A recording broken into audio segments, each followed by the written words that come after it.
What's happening, everybody? Father here to do a music collection update. This is going to be an all vinyl edition. And before I get started, let me go ahead and apologize. I don't have coronavirus, so don't panic, but I might have a coughing spell here or there. I've working from home like a lot of people and went out and trimmed up some bushes today, and I've had the worst allergies attack like I've had in years. So I've taken some meds, and right now the only thing that seems to be happening is a cough. And so bear with me, and I'm going to try to get through this with minimal coughing. Uh, and that brings me to another point. I don't have coronavirus. Even though I might cough a lot, it's allergies, I promise. But no matter where you are, I hope you're doing well, staying home as much as possible. And yeah, it's just crazy. Just crazy. This is, I started working from home the end of last week, and I never thought I'd say this, but I'd rather be at work. This is just, you run out of stuff to do, like at work, work on some things, and then there's just a lot of dead time waiting for people to contact me, email me, whatever. So, anyway, I have a lot of interactions with the public in my job, so I thought it'd be better if I work from home, and I tend to agree, but I'll be glad when I can go back to work and not worry. That might be a while. So, that being said, hope everybody's doing good, man. Taking care of yourself. All right, let's get started. Rollins Band. This is their debut album, Lifetime. This is a Discord Records reissue. Normally, I like to research my stuff because my eyesight's so bad I can't read the dates and stuff on a lot of these. But I haven't researched anything. So I just kind of just wanted to get the video out. And because I've been holding some of these for like 2 weeks, so I just want to get the video done. I enjoy making the videos, but I don't like researching them. So I was like, you know what? I'm just going to throw these out there. But if you like the Rollins Band, this is their debut. Great stuff. More blues rock than punk, but don't let that fool you. It's still a heavy album, and I like his other album that came out. Actually, my introduction to the Rollins Band was, what was it? The Sun was on it. The End of Silence.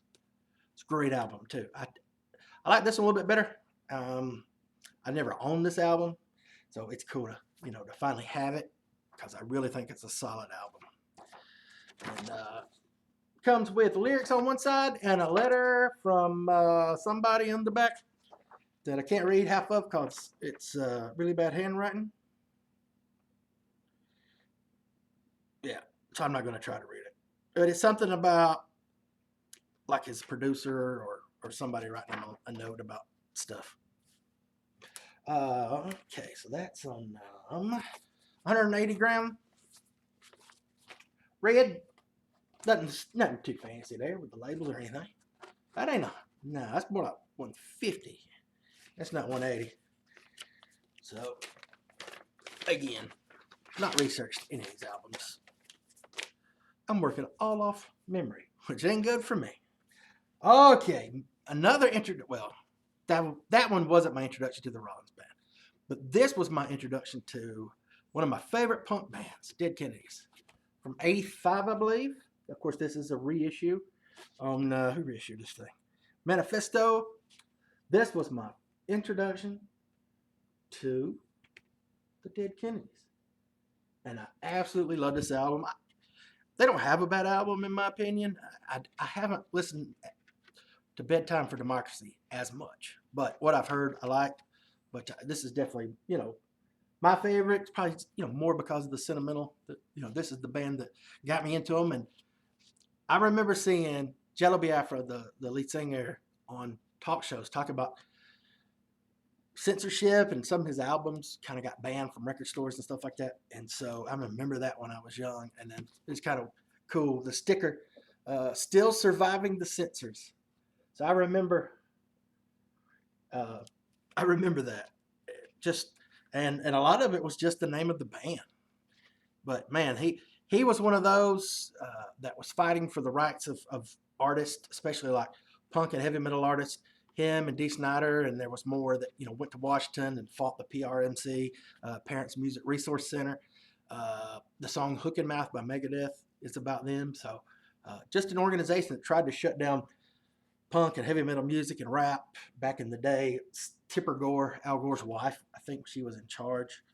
So anyway, a little bit of story on that. Nothing fancy with the inserts. But did I say the name of the album? It's Frankenchrist, if I didn't. That was another, Dead Kennedys, and the album name's Frankenchrist. Yeah, them old ladies was up in arms about when this came out. And like I say, I remember him talking about this on Donahue or one of those shows. Gigi Allen was on one of those that I watched one time. Him and like a girl and then a young guy that was kind of modeling himself, and they had those three on, tried to make him look bad. He didn't need help looking bad. You go to a concert, if I go to a concert, like if I go see Gwar, I know that I'm going to get hit with like fake blood or whatever, But never would I go to a concert thinking the lead singer's going to get naked, shit himself, and then throw it at me. You know what I'm saying? And then try to fight me. I'm not. That ain't cool, bro. If you're a Gigi Allen fan, it's cool. I don't even think it was good music. So, not a Gigi fan. Not a Gigi fan. But there's the album. Maybe 180 gram, 180 gram. Oh, did I show you that up close? I really like the label there. Old school label. All right. Pup's like, look, were you invading my space? Say, hey. Hey. All right, let's keep it going.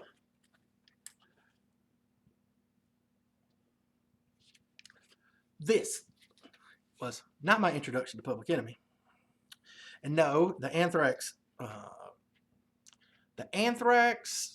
Public Enemy, Bring the Noise collaboration, that wasn't my first. This, the first song I remember hearing by them. Well, no, it was on this album. So yeah, Fight the Power. So yeah, it's on this. But I've never owned this album. I had this is Fear of a Black Planet. It Takes a Nation of Millions.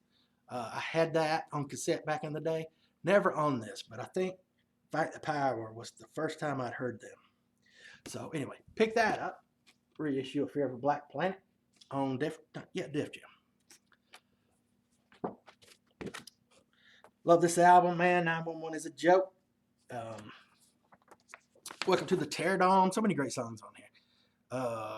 Welcome to the Teardown. 911 is a joke. Of course, Fight the Power. And like I said, I haven't owned this, so some of the songs I've got to get familiar with. But I do know those 4 or 5 songs. Not as strong an album as It Takes a Nation of Millions, but it's still good. Big fan of it, man. Big fan. 180 gram, probably. 150 maybe. It was a little bit lighter.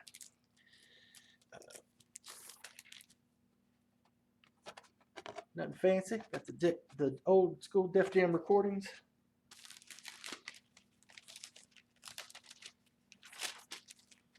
I got these sleeves. I'm not a big fan. They're flimsy. I think next time I'll order some sleeves that are a little more firm. Did I show this? I don't remember. I think I did, but anyway. There's the insert.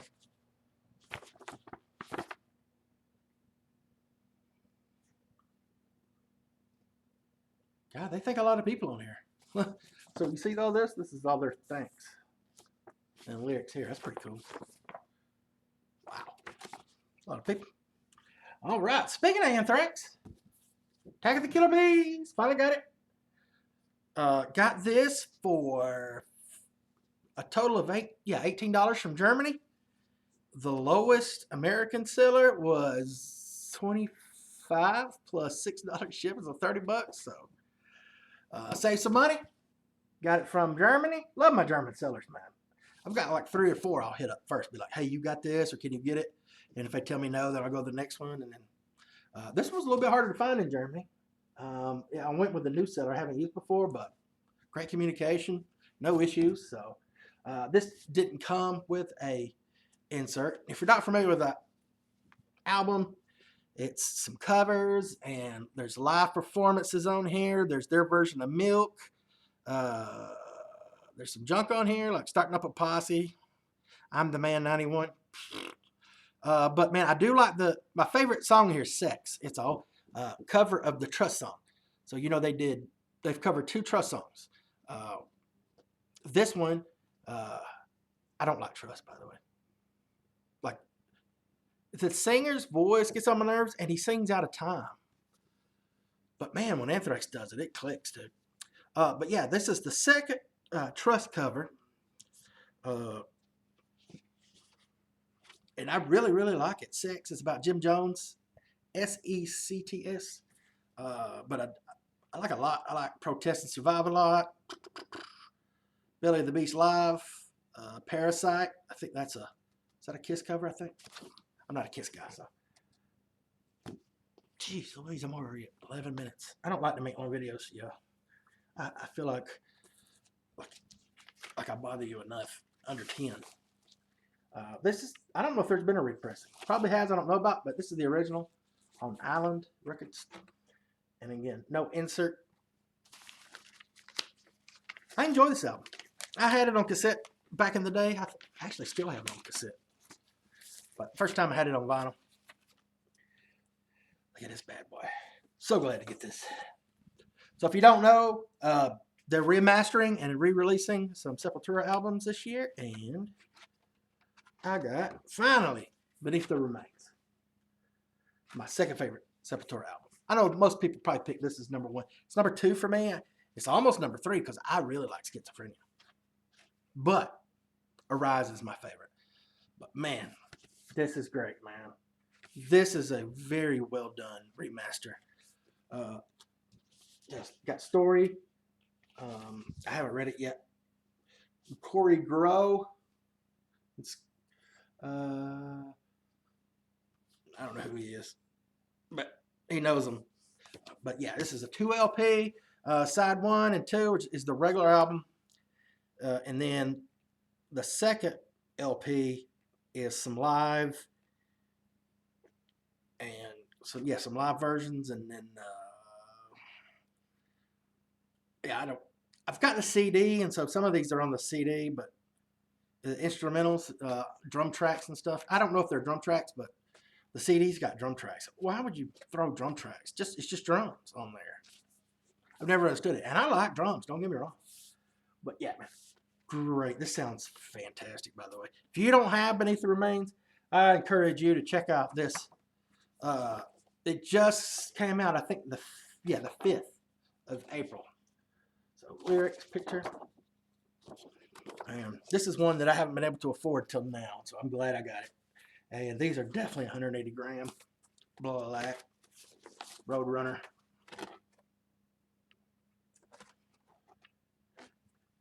I haven't listened to side 2. I can tell you that if it's anything like the bonus tracks on the CD, you don't need them, but it's worth it to get the first album.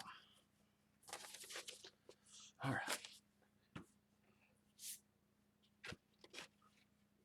I got like 3 more, I think. All right, it'll be done. Metal Church, The Human Factor. Now, I'm going to be honest. When I first heard this album back early 90s, I bought it on cassette, and then it never clicked with me.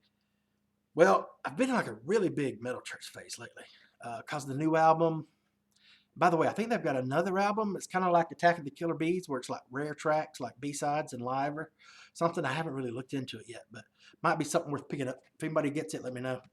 But I've gone back, and for the last 3 or 4 months, been listening to this again, and it's grown on me, man, a lot. I don't know why it didn't click with me before, but it does now, and I'm so glad I picked this up.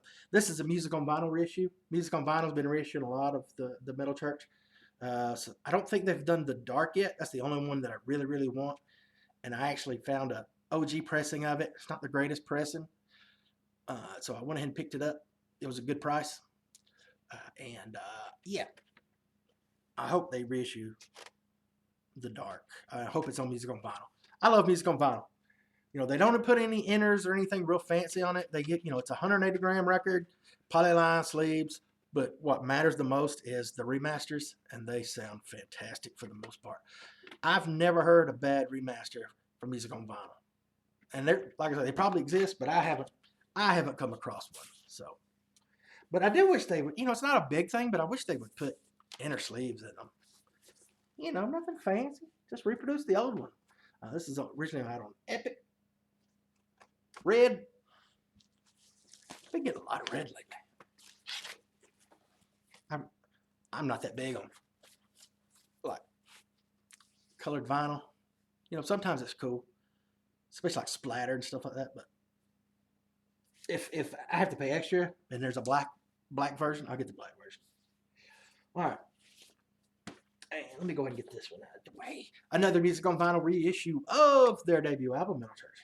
Told you I've been on a kick by Metal Church kick lately. Love, love, love this album. Just, man. I remember first time I heard it, my introduction to Metal Church was Blessing in Disguise. I didn't know they had a different singer and all that. And this was back, 89, 90. When did they, yeah. It was after,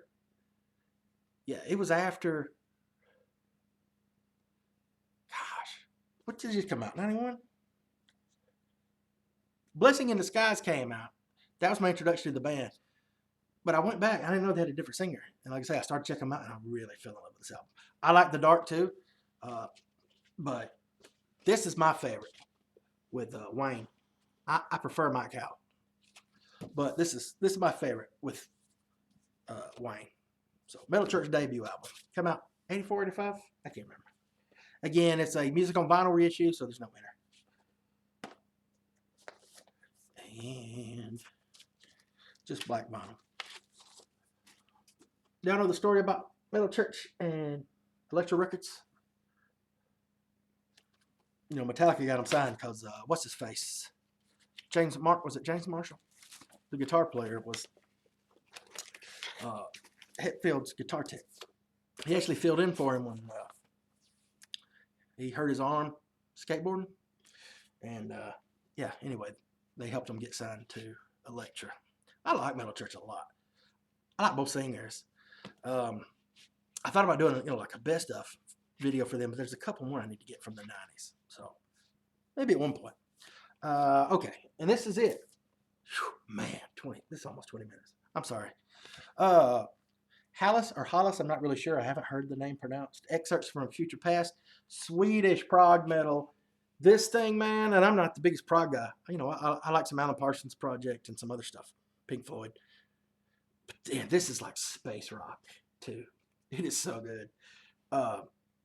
Twin guitars. I'm a freak for twin guitars. God, the mix on this is awesome. The cover is awesome. This came out a couple of years ago. No year on here. But, man, do yourself a favor. They're from Sweden. They've got an EP, which I've ordered. I'm getting it imported, so it'll be a little bit before it gets here. But I can't get enough of this band. I don't even remember how I come across them. But like most everything I listen to that's new is either through YouTube or somebody suggested it. But I haven't seen anybody show them that I remember. So if you have, cool, man. Great album. So pick that up if you get a chance. Just, man, I'm telling you, man. I put it on the other day. And like I said, I've been streaming it, on YouTube and stuff, but I haven't heard every song.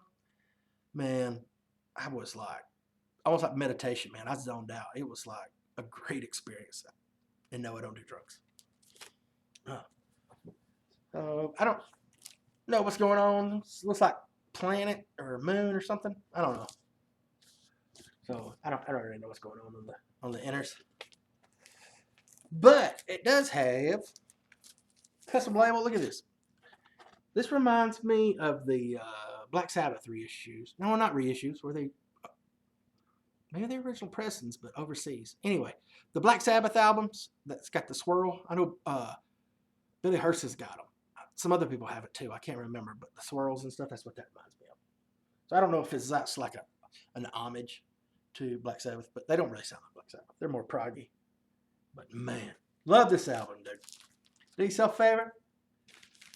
Buy it if you like prog. If you just like good, it's like prog, but it's also like space rock. Like it's It tells a story. Like, I don't know if it's a concept album. I don't think it is, but like a lot of it, you know, centers on space and stuff. I can't get enough of it, man. I'm telling you, it's a great find for me. So, like I say, stoked to get it. Yeah, man, I'm really happy with these records, man. You know, so got some winners in here. So I think. So let me know what you think. And like I say, man, hope everybody's doing good. I'm gonna try and get caught up on some videos this week. And that's about it. Like I say, I got some few more records coming. Nothing too, you know, nothing that'll probably blow you away, but I'll show them when I get them. And hope everybody's doing good, man. Take care of yourselves, and talk to you soon. Bye out.